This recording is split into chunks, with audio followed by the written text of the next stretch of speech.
Julien. Bonjour Véronique. Ben oui, Euphoria, mais Euphoria c'est pas si nouveau finalement, ça a déjà 2-3 ans comme série, voire même un peu plus.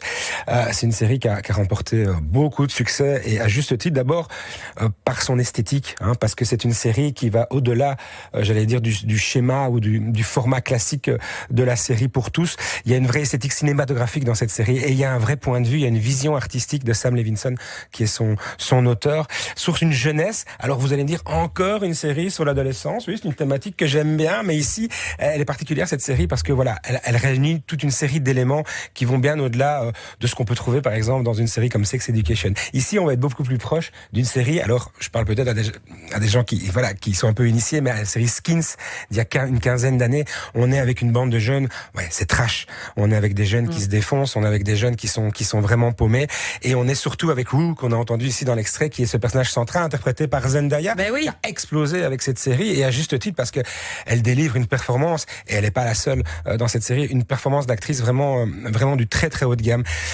Donc s'il n'y a pas de réalisme formel dans la série, il faut le dire, on est dans une mise en scène qui alterne des plans séquences remuants, des scènes de nuit inquiétants, des jours saturés de soleil.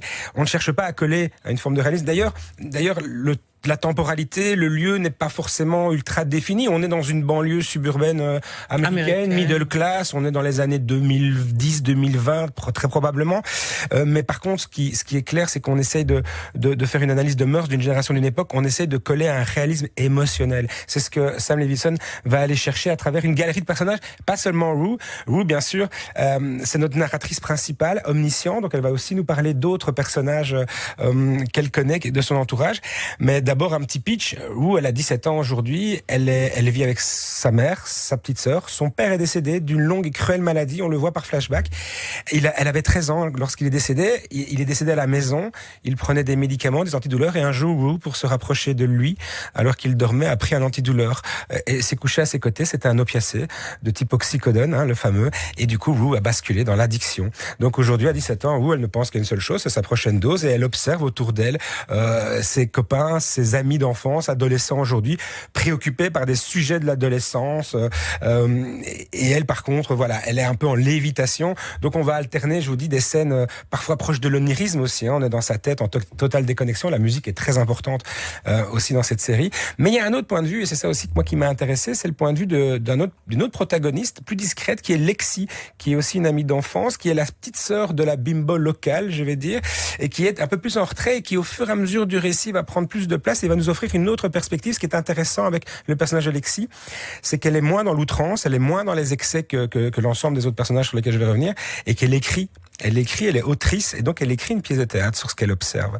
Et sans rien dévoiler, il y a 2 saisons à Euphoria, 2 saisons de 8 épisodes, on est sur des formats d'1 heure. Pour ne rien dévoiler, les 2 derniers épisodes de la saison 2, c'est cette pièce de théâtre, qui est une forme de mise en abîme totale, et qui relativise aussi tout ce qu'on a vu jusque-là par rapport aux expériences des uns et des autres. Il y a une galerie de personnages. On a Nate, on a Cassie, Maddie, Kat. Voilà. Cassie, je la trouve assez importante aussi parce que elle est très à contre-courant de l'image qu'elle devrait renvoyer dans une série américaine. Cassie, c'est Sydney Sweeney, qu'on a vu dans le White Lotus, que j'ai chroniqué, qui a aussi explosé dans cette série. C'est la bimbo, la blonde. Voilà. Et d'ailleurs, Cassie, son gros problème. C'est la bimbo. Oui, mais c'est ça, elle correspond à l'image qu'on attend d'elle, c'est-à-dire la bimbo qui ne sait pas dire non aux garçons et qui finalement a une très faible estime d'elle-même à force de se retrouver sur les réseaux, à force de trouver des photos intimes, des vidéos intimes avec ses petits amis sur les réseaux. Finalement, elle est un peu considérée, et finalement, elle a beaucoup plus de profondeur que cette image qu'elle veut renvoyer. Mais ils sont tous dans cette position. Ils renvoient tous une image, et finalement, au fond d'eux, ils ne sont pas ce qu'ils semblent être. Ils jouent finalement le jeu d'une société qui les met sous pression, parce qu'il y a aussi cette urgence de ce temps, de cette époque. Ce qui ressort très clairement, moi, ce que j'ai envie d'isoler comme thématique, au-delà de la transidentité, il y a le personnage de Jules, comme ça, qui est une jeune fille transgenre, de l'addiction, de la santé mentale, des réseaux sociaux et de la pression qu'ils mettent sur les jeunes. Il y a aussi surtout la thématique de la violence. La violence qui est omniprésente dans toutes leurs relations, la violence y compris envers eux-mêmes. Finalement, c'est la colère, la peur et la souffrance qui dominent ces jeunes. C'est assez clair au fur et à mesure des 16 épisodes. Les uns et les autres se manipulent. De bons amis, ils deviennent finalement presque des ennemis, des concurrents. Et de nouveau, ça nous dit beaucoup sur le sentiment d'urgence dans lequel ils vivent, ces jeunes. par la société qui les met sous pression, une société américaine faite de violence qui leur dit si tu es faible, tu échoueras, si tu es faible, tu n'auras pas ta place. Et on voit bien dans des discours d'outrance comme on les a eu ici encore récemment avec l'élection américaine, on voit bien les choix que les Américains ont fait encore récemment. C'est ça qui l'emporte aujourd'hui. Ouais. C'est ce goût pour l'excès, c'est ce goût pour cette violence qui est presque inhérente, on va dire, à la société américaine, qui entame la confiance qu'ils ont les uns dans les autres, parce que c'est l'âge de l'égoïsme, c'est normal. Tous les jeunes, tous les adolescents sont foncièrement égoïstes. Ça, c'est pas propre à cette génération-ci, mais ça rend forcément la confiance dans l'autre très traumatisante. Et donc, il y a des replis sur soi, et donc on a Rue. Rue, elle s'est repliée sur elle-même, elle ne pense qu'à la défonce. Il y a ce cheminement, il y a des scènes très dures, il y a parfois on sent une inspiration presque à la Requiem for a Dream, de Darren Aronofsky. Il y a comme ça cette lente décomposition. Et pour revenir sur le personnage de Cassie, elle, on va vraiment aussi la voir un peu se décomposer au sens de sa santé mentale. Elle y laisse vraiment des plumes.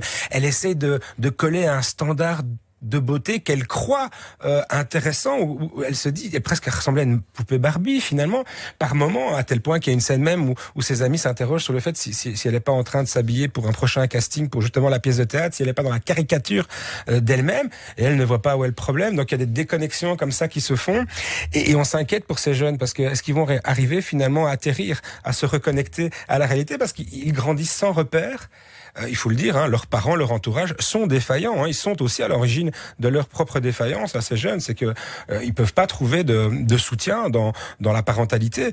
Ils ont des parents alcooliques, agressifs, abuseurs, manipulateurs, et donc forcément ils reproduisent ces schémas, même s'ils en ont conscience, puisqu'au fond d'eux-mêmes, il y a quand même une petite voix qui leur rappelle que c'est pas normal. Ils devraient être plus en empathie. C'est pour ça que je trouve que ce n'est pas une série uniquement à destination des adolescents. Et si vous l'avez cru et que vous êtes passé à côté, ne passez pas à côté d'Euphoria, parce que c'est aussi une série qui nous permettrait de réfléchir un peu sur cette génération que l'on a peut-être tendance à beaucoup juger, alors que notre part de responsabilité est quand même aussi omniprésente dans tout cela. C'est sur HBO Max, 2 saisons, il y en a une 3e en prépa. Ah oui, ça vient de tomber. La bonne nouvelle, c'est qu'une 3e saison va être mise en production seulement en 2025, donc on l'attend pour 2026, mais imaginez bien que les agendas des uns et des autres, ça, je parle des acteurs, est surchargé aujourd'hui, puisqu'ils ont pour la plupart explosé, et qu'on retrouve aujourd'hui dans des fictions mainstream. On va suivre de toute façon le dossier grâce à vous. Merci beaucoup, Julie.